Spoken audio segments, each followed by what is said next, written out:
दर्द सारे देस जा, दर्द सारे देस जा, भान सब गाए चुको। गीत मिरखा जा मुआ, ऐं समंग चारण बि छुजरो, नौ वरी ठाहे चुको।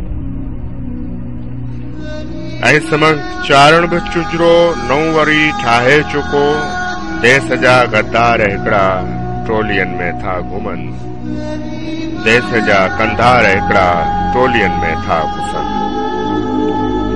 कुछ गदारन जा जथा, कुछ कतल गाहन जा राही, कुछ त करबल जो तसलसुल, ब्या यजीदन जा सिपाही। कुछ त ख्वाबन जा हुसैन, के सुजागी जी सैन। देस सारो दर्दा, ऐं अकेलो दर्दा, रोशनीअ जा सब सफ़ीर। बाट जी सुड़बाट में, के त फाहीअ घाट में, सोच जूं सब मशहलूं, तुंहिंजे मुंहिंजे हथ ॾेई। सोन रंगी सांझ टाणे, रज़्मिया तारीख़ जा उनवान थिया। ऐं अञा इतिहास जे आगोश में सहकन पिया। वक्त जे हर वार खे पंहिंजे जोशन ते झले, मौत खे भी मात ॾेई, ऐं अखियुनि जा दर टुपी बस दिलियुनि में विया ॾेई। ऐं तसव्वुर तिन संदा ज़हन जे कैनवास ते, ऐं तसव्वुर तिन संदा ज़हन जे कैनवास ते, पाण पीअड़ा हिन ठही, अक्स तिन जा सिंध जी हिन आरसीअ में था ॾिसूं।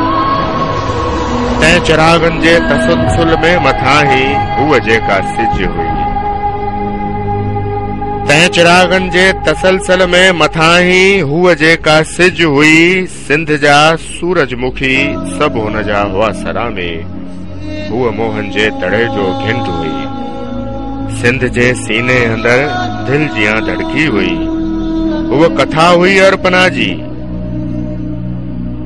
लफ्ज़ हुन जा गीत हुआ, लोक गीतन जे नगर जी नींगरी अरड़ी हुई।